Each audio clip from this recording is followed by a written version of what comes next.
Hello. Today we're going to be demonstrating how to load the Remington 1858.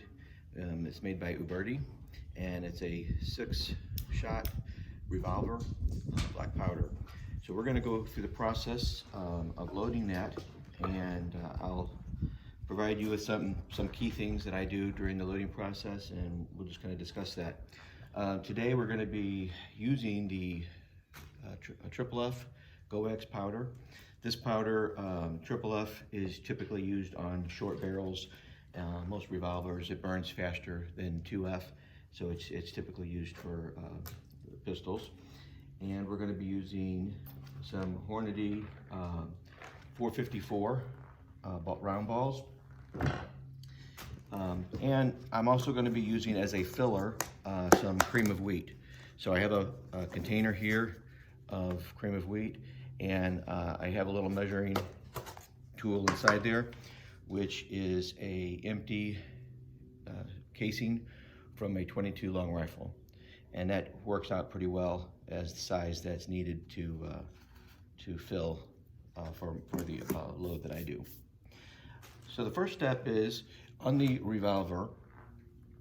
I have the revolver sitting here on a stand, and I'm going to start with each one cylinder. I'm going to completely do everything, fill that cylinder up except for the ball, and move on and do each one.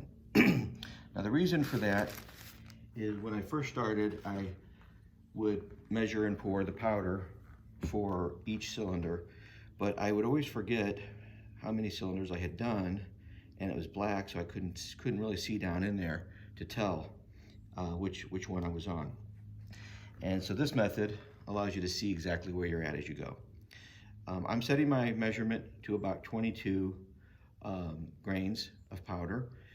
That's what I typically shoot on mine. I've heard some people say that they have had good luck with slightly less,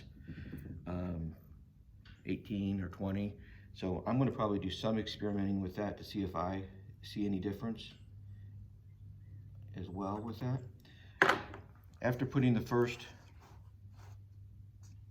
cylinder with powder, I'll go ahead and measure up some of the cream of wheat and put that filler in there. Because of the lighter color, I can clearly see which one has that. And these pre-lubed patches that I'm using, they're called Wonder Wads, and they're for the 44, 45 caliber. The purpose of using them, I've been told, is so that as the ball, that'll go down the cylinder and it'll clean the barrel after each shot, so that the barrel is a little bit more consistent and how much black powder is in there. So we're going on to the second. I try to get it level to the top on that. We put that into the chamber. We put our filler.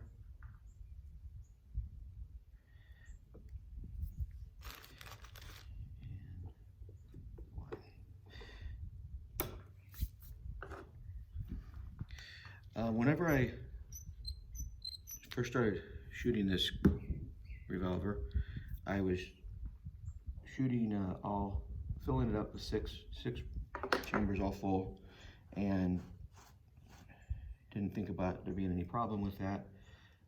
Then I started getting some comments when I was doing some online matches that I should only have 5 chambers full and not all 6 for safety purposes.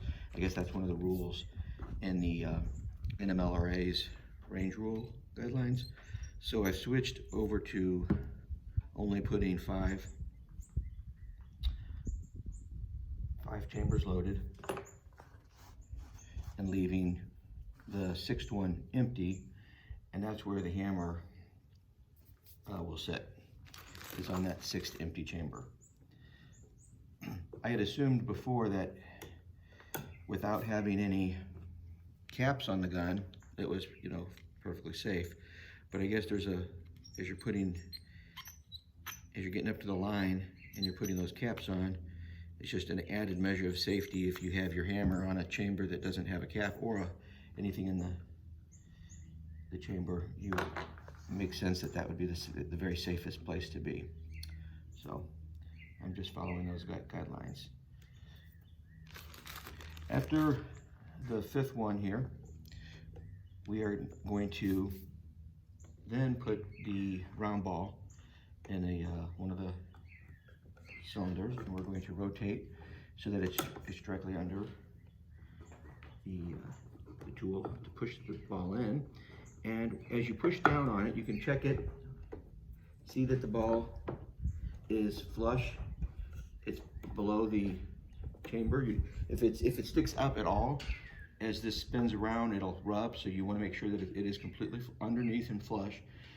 If you push the ball and you don't put a filler in, but you push the ball all the way down to where it's seated deep inside the chamber, I've been told that that can affect the accuracy of the gun. So I'm not 100% certain how much accuracy that affects, but I go about it the way that I was taught. And it seems to work fine. As you push the balls in to the chamber, you'll find that a little bit of lead is peeled off the ball. And that's because the gun is a .44 caliber and the balls are .454. So just like on a rifle, you put a patch between the ball and the cylinder wall. That patch fills in the gap, causing there to be a good seal. On a pistol, there isn't that patch. The ball itself is creating that seal, and that's why the ball has to be a little bit larger than the cylinder. And you'll want to make sure that that little sliver of lead that is left around the rim is just kind of taken out of the way. If it's not, it will sometimes interfere. It'll jam in the cylinder's operation. It won't spin around there as smooth. You'll get a feel for the angle of which this lever is at when the ball is seated where it should be. It's not quite at a 90 degrees. It's a little bit above that. So I kind of will push down to there. You also will feel a difference in resistance as you're pushing against the powder or cream of wheat mixture. You'll feel that the ball is basically seated there. The next thing I do is I spin the cylinder around to where the empty chamber is at the top with the hammer behind the empty chamber. So it's basically in a very safe position. And then the gun is ready to take to the line and install the caps and then fire. Hopefully you found that beneficial just to go through, and thank you for spending the time to watch this.